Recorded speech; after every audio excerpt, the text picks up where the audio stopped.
देखिए अभी हम आपको पॉलिटिकल साइंस का महत्वपूर्ण 40 ऑब्जेक्टिव को बताएंगे और ऐसा ऑब्जेक्टिव जो कई बार बोर्ड एग्जाम में घुरा फिरा करके पूछा गया है। हम पूरा उम्मीद के साथ कहते हैं यदि इस वीडियो को शुरू से आखिर तक देख लें तो आपको इस ऑब्जेक्टिव को रटने की ज्यादा आवश्यकता नहीं पड़ेगा। आपको बढ़िया से यह समझ में आ जाएगा कि आखिर ऑब्जेक्टिव कैसे याद किया जाता है और कैसे इसका उत्तर एक्यूरेट सही देना है।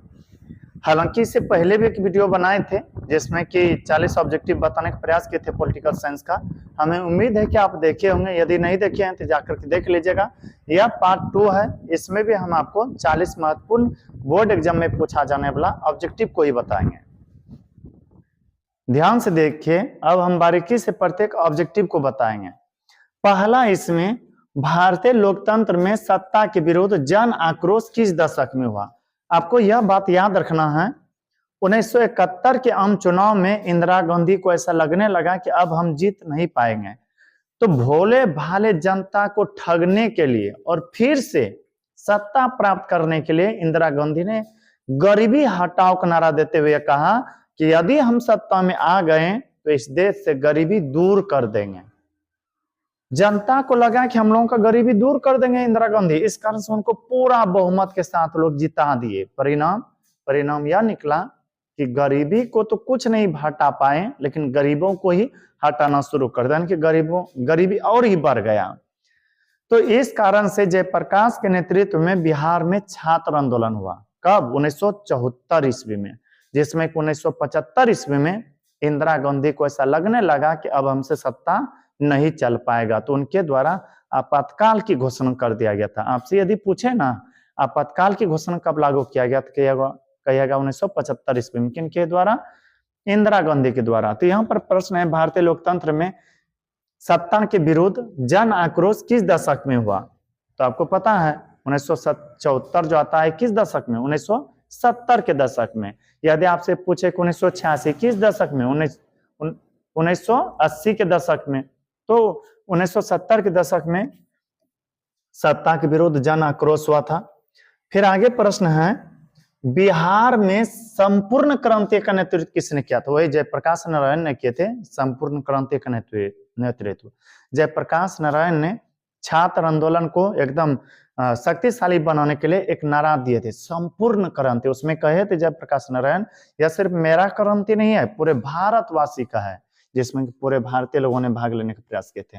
बिहार में संपूर्ण क्रांति का नेतृत्व किसने किया था? जयप्रकाश नारायण ने। उसके बाद आगे है, चिपको आंदोलन निम्नलिखित में से किससे संबंधित है? याद रखिएगा, उत्तराखंड अभी है लेकिन पहले उत्तर प्रदेश था। इसको भी हम लॉन्ग वीडियो में बताए हैं।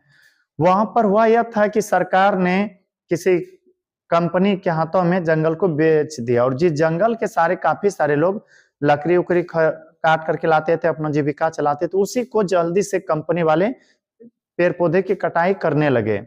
और इस कारण से लोगों को लगा कि पर्यावरण के साथ साथ हम लोग का घर परिवार भी उजड़ जाएगा इस जंगल उजड़ने से। तो इसलिए वहां के महिलाओं ने पेड़ को बचाने के लिए चिपक करके उसको बचाने का प्रयास किया था, इसलिए उस आंदोलन का चिपको आंदोलन नाम रखा गया था। यदि आपसे पूछा जाए चिपको आंदोलन किससे संबंधित है, कि वृक्षों की रक्षा से या पर्यावरण की रक्षा से, पेड़ की रक्षा से या फिर पर्यावरण की रक्षा से, क्योंकि पेड़ को बचाना ही पर्यावरण को बचाना होता है।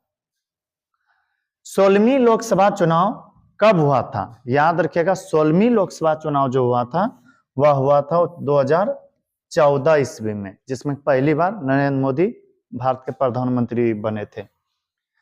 अब आगे है, डॉक्टर मेघा पाटेकर घनिष्ठ रूप से जुड़ी हुई है, पता है ना? मध्य प्रदेश, महाराष्ट्र और गुजरात, ये तीनों राज्यों में सरदार सरोवर बांध परियोजना के तहत बड़े बड़े बांध बनाने का फैसला लिए थे, और उस कारण से बहुत सारे लोगों का घर डूबने लगे थे और डूबने की आशंका थे। इस कारण से मेघा पाटेकर के नेतृत्व में एक आंदोलन चलाया गया। नर्मदा नदी पर बांध बनाना था और उस नदी को बचाने की बात किया गया था, इसलिए उस पर आंदोलन का नाम रखा गया नर्मदा बचाओ आंदोलन। तो यदि आपको पूछे कोई कि डॉक्टर मेघा पाटेकर जो कि औरत थी घनिष्ठ रूप से जुड़ी हुई है किससे, कहेगा नर्मदा बचाओ आंदोलन से। अब आगे है नर्मदा बचाओ, नर्मदा घाटी परियोजना किन राज्यों से संबंधित है? अभी तो हम बताए थे कौन कौन सा राज्य, Madhya Pradesh, Gujarat, Maharashtra. Gujarat, Maharashtra, Madhya Pradesh, option number D. फिर आगे है तारी विरोधी आंदोलन किस प्रांत में शुरू हुआ? पता है, यह आंदोलन शुरू हुआ था आंध्र प्रदेश में। कारण यह था कि दिन भर पुरुष कमाते थे और शाम में दारू पी करके आते थे और घर में खूब झगड़ा करते थे। घर में कैसे चलना है कोई वह अता पता नहीं था। इस कारण से महिलाओं ने यह निर्णय लिए कि जिनके भी पति दारू तारी पी करके आएंगे उसको पूरा धोना है। इसके लिए भी एक वीडियो बनाए हैं और कॉमेडी वाला भी है, नहीं देखे होंगे तो देख लीजिएगा, बड़ी मजा आएगा। तो वहां पर जिनके भी पति आते थे ना दारू पी करके, खूब उनको मारा जाता था। जिनके पति अक्खर होते थे 3-4 लोग मिलकर के उनको मारते थे। यह आंदोलन शुरू हुआ था आंध्र प्रदेश से। आंध्र प्रदेश से भले ही शुरू हुआ लेकिन बहुत तेजी से भारत के अनेकों राज्यों में फैल गया था। फिर आगे है भारत में हुए 1977 के आम चुनाव में किस पार्टी को बहुमत मिला? 1977 में पहली बार चुनाव जीते थे कांग्रेस के खिलाफ में जनता पार्टी। इससे तो पहले हमेशा कांग्रेस ही जीत रहे थे, लेकिन पहली बार कांग्रेस को हराए थे किसने? जनता पार्टी ने 1977 में।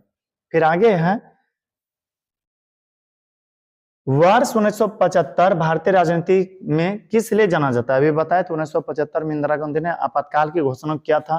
तो आपको लिखना है देश के अंदर आपातकाल लागू हुआ था। आपातकाल जानते हैं ना, जब प्रधानमंत्री को ऐसा लगने लगता हो कि मेरा देश नहीं हमसे चल पाएगा तो उस समय आपातकाल की घोषणा कर सकता है। आपातकाल की घोषणा करने पर राष्ट्रपति शासन लागू हो जाता है और हर एक क्षेत्रों में पुलिस वाले नजर आने लगते हैं। तो फिर किसी को भी प्रोटेस्ट या आंदोलन नहीं करने का अधिकार उस समय दिया जाता है।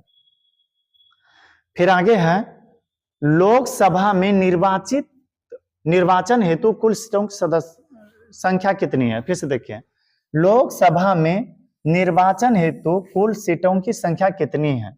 तो याद रखिएगा 543 है। कितना है? 543। लोकसभा में जो चुनाव होते हैं ना उसमें सीट है 543 है। अब आगे प्रश्न है भारत में आपातकाल किस वर्ष लागू हुआ? याद रखना आपातकाल इंदिरा गांधी से संबंधित है और इनके द्वारा आपातकाल की घोषणा किया गया था 1975 ईस्वी में। कब किया गया था? 1975 ईस्वी में। फिर आगे है निम्नलिखित में कौन किसान यूनियन के नेता थे? याद रखना है महेंद्र सिंह टिकैत। महेंद्र सिंह टिकैत ऐसे व्यक्ति थे जो किसानों के नेता कहलाते हैं या किसानों के नेता कहा जाता है इनको। यदि आपसे कोई पूछे किसान यूनियन के नेता कौन थे? महेंद्र सिंह टिकैत।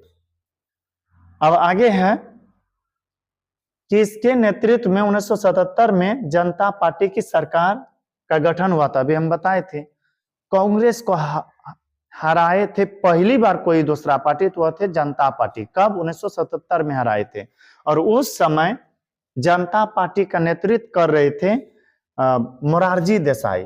कौन? मोरारजी देसाई। यदि आपको कहे ना भारत के प्रथम गैर कांग्रेसी प्रधानमंत्री मोरारजी देसाई, आप कहेगा गैर कांग्रेसी प्रधानमंत्री क्या होता है? तो पहले 1977 से पहले भारत में जो भी प्रधानमंत्री बने थे ना कांग्रेस पार्टी के थे। अब पहली बार मोरारजी देसाई ऐसे प्रधानमंत्री बने जो कि कांग्रेस पार्टी से संबंधित नहीं थे।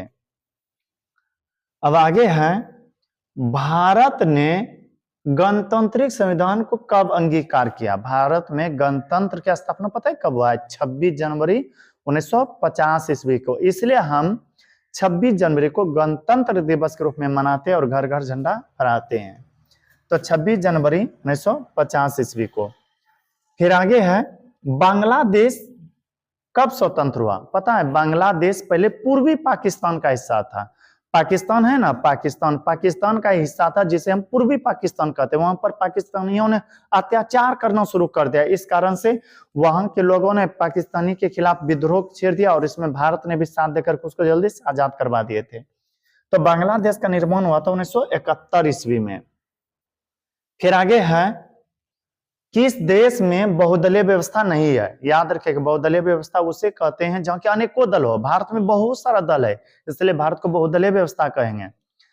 आप अमेरिका जाइएगा ना वहां 2 ही दल है, आप ब्रिटेन जाइएगा ना वहां भी 2 दल है, तो पाकिस्तान बहुदलीय व्यवस्था वाला देश है, भारत तो है ही, बांग्लादेश में भी बहुदलीय व्यवस्था है। तो ब्रिटेन, वहां 2 दल है केवल। अब आगे है, राजनीतिक दलों की नींव सर्वप्रथम किस देश में पड़ी? पता है? राजनीतिक दल की शुरुआत हुआ इंग्लैंड में, वही इंग्लैंड जिन्होंने कि भारत पर शासन किए थे काफी लंबे समय तक, वहीं के लोगों को हम लोग अंग्रेज कहते हैं। तो राजनीतिक दलों की नींव सर्वप्रथम पड़ी थी कहां? ब्रिटेन में। अब आगे है,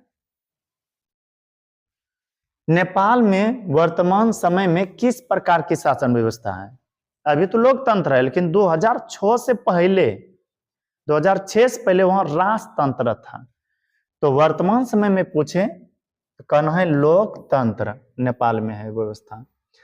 अब आगे है, नेपाल में लोकतंत्र की पुनः स्थापना कब हुई? तो पुनः स्थापना हुई है 2006 ईस्वी में। कहेगा पुनः स्थापना का है ना, तो इससे पहले भी लोकतंत्र बना था, लेकिन फिर राजतंत्र आ गया था, तो फिर बना 2006 में लोकतंत्र वहां। फिर है, लोकतंत्र का प्राण किसे कहा जाता है? याद रखना, राजनीतिक दलों को लोकतंत्र का प्राण कहा जाता है। क्यों? क्योंकि राजनीतिक दल ही चुनाव में भाग लेकर के देश के कानून व्यवस्था को ठीक से चलाने का प्रयास करते हैं। तो लोकतंत्र का प्राण कहते हैं राजनीतिक दल को। फिर आगे है, गठबंधन की सरकार बनाने की संभावना किस प्रकार की दलीय व्यवस्था में रहती है? पता है, जहां 2 दल होते हैं वहां पर की गठबंधन होगा? कुछ भी नहीं होगा गठबंधन। गठबंधन उसे कहते हैं जहां के अनेकों दल एक दूसरे से मिल जाता हो। तो जिस देश में 2 दल होगा वहां पर एक दूसरे से मिल करके क्या करेगा? फिर तो ऐसे भी वह जीता हुआ है। तो गठबंधन सरकार वहां होते हैं जहां पर की बहुदलीय व्यवस्था देखने के लिए मिलते हैं। उसके बाद है आगे, दल बदल कानून लागू होता है। पता है दल बदल किसे कहते हैं? जब कोई नेता या सांसद या विधायक एक पार्टी को छोड़कर दूसरे पार्टी में चल जाता है, अर्थात दल को बदलते हैं, तो इसी को हम दल बदल कहते हैं।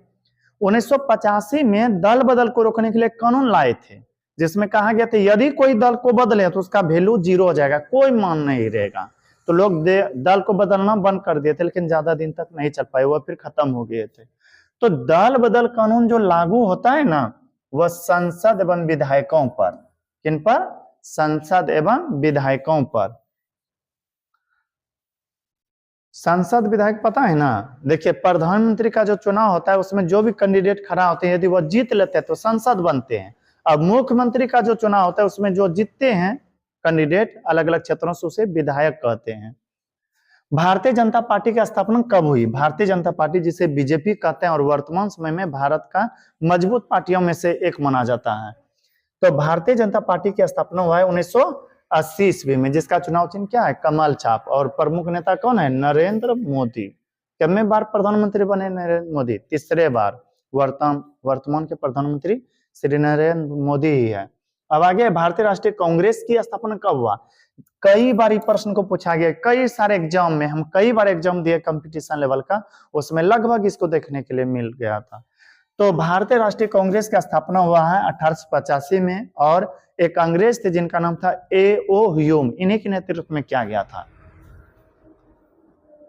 अब आगे है, जनता दल यूनाइटेड, जिसे हम JDU कहते हैं, नीतीश कुमार इनके प्रमुख नेता हैं।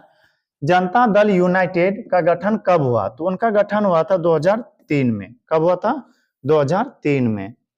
फिर 17वीं लोकसभा चुनाव किस वर्ष हुआ? 17वीं लोकसभा चुनाव हुआ 2019 में, जिसमें कि नरेंद्र मोदी दोहरा जीत करके प्रधानमंत्री बने थे, और 2024 में तो 3री बार प्रधानमंत्री बन गए।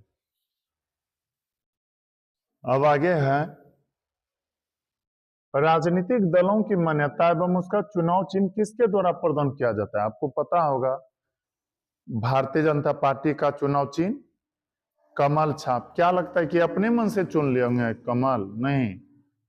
तो प्रश्न था राजनीतिक दलों की मान्यता और चुनाव चिन्ह किनके द्वारा दी जाती है? तो निर्वाचन आयोग के द्वारा। निर्वाचन आयोग के ऊपर निर्भर करता है कि उसका चुनाव चिन्ह क्या हो और उसको चुनाव में भाग लेने का अधिकार देना चाहिए या नहीं देना चाहिए। तो दलों को मान्यता देते हैं निर्वाचन आयोग, और उसका चुनाव चिन्ह का भी निर्धारण करता है चुनाव आयोग ही। भारतीय जनता पार्टी के प्रथम अध्यक्ष कौन थे? भारतीय जनता पार्टी जिसे हम बीजेपी कहते हैं, भारतीय जनता पार्टी के प्रथम अध्यक्ष थे अटल बिहारी वाजपेयी। अटल बिहारी वाजपेयी। फिर है भारतीय राष्ट्रीय कांग्रेस पार्टी की स्थापना किसने किया था? अभी तो बताए थे, भारतीय राष्ट्रीय कांग्रेस पार्टी की स्थापना एक अंग्रेज के नेतृत्व में हुआ था जिनका नाम था A.O. ह्यूम। फिर आगे है 15वीं लोकसभा में महिलाओं की कितनी भागीदारी थी? 15वीं जो लोकसभा हुआ था ना, उसमें महिलाओं ने भाग लिए थे 10.86%, यानी कि 11% के आसपास। अब देखिए कहीं पर भी कुछ आयोजन होगा तो ऐसा थोड़े ना कि महिला पुरुष समान समान आएंगे, कहीं पता चलेगा महिलाएं ज्यादा आ गए, कहीं पुरुष ज्यादा आ गए। तो उसी तरह से महिलाओं की जो भागीदारी रही थी ना, वह 11% के लगभग आसपास। निम्न में से कौन क्षेत्रीय राजनीतिक दल है? दल भारत में दो प्रकार का है, राष्ट्रीय दल और क्षेत्रीय दल। राष्ट्रीय दलों की संख्या 6 है, क्षेत्रीय दलों की संख्या 55 से अधिक है, 57 के आसपास है, और यह बढ़ते ही रहता है। तो भारतीय जनता पार्टी जिसे हम बीजेपी कहते हैं, ये राष्ट्रीय दल है। राष्ट्रीय दल जो होते हैं ना, वो देश के कोनो भी कोने में जाकर के चुनाव लड़ सकता है, जबकि क्षेत्रीय दल सभी राज्यों में चुनाव नहीं लड़ सकते हैं। भारतीय राष्ट्रीय कांग्रेस पार्टी, ये भी क्षेत्रीय दल नहीं है, राष्ट्रीय दल है। फिर है भारतीय कम्युनिस्ट पार्टी, ये भी राष्ट्रीय दल है। क्षेत्रीय दल कौन सा है? राष्ट्रीय जनता दल अर्थात राजद। लालू प्रसाद यादव या तेजस्वी यादव की पार्टी, जिनका चुनाव चिन्ह है लालटेन छाप। अब आगे है गरीबी हटाओ का नारा किसने दिया था? याद रखिएगा, गरीबी हटाओ का नारा 1971 के आम चुनाव में इंदिरा गांधी ने भारतीय लोगों को बहलाने के लिए दिए थे, और इस कारण से वो जीत भी गए थे। तो गरीबी हटाओ का नारा दिए थे इंदिरा गांधी ने। फिर आगे है भारत में किस तरह की लोकतंत्र व्यवस्था है? बोले राजतंत्र है कि लोकतंत्र?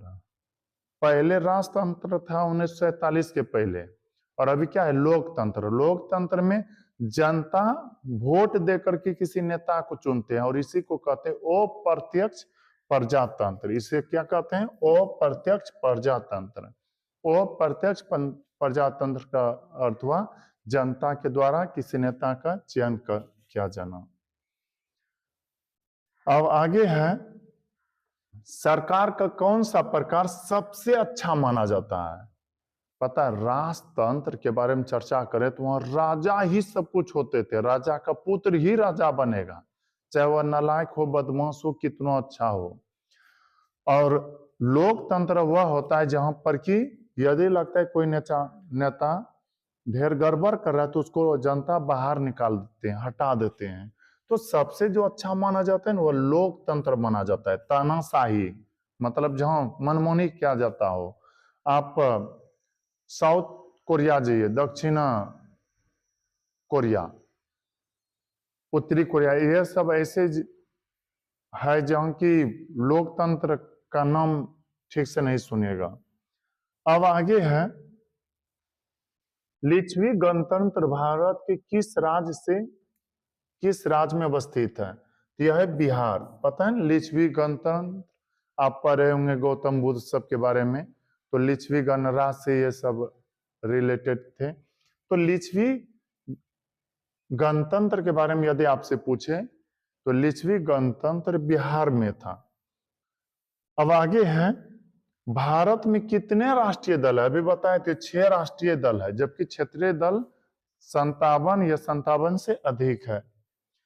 अब आगे है भारत के प्रथम प्रधानमंत्री कौन थे? भारत के प्रथम प्रधानमंत्री थे पंडित जवाहरलाल नेहरू। ये 3 बार चुनाव जीते थे। पंडित जवाहरलाल नेहरू 1952 में बने थे, फिर 1957 में और 1962 में भी बने थे, लेकिन प्रधानमंत्री के पद पर ही 1964 में इनकी मृत्यु हो गई थी। भारत के प्रथम राष्ट्रपति कौन थे? याद रखिएगा, भारत का प्रथम राष्ट्रपति थे डॉक्टर राजेंद्र प्रसाद, जो कि बिहार के जीरादेई गांव के थे, बिहार के जीरादेई गांव के।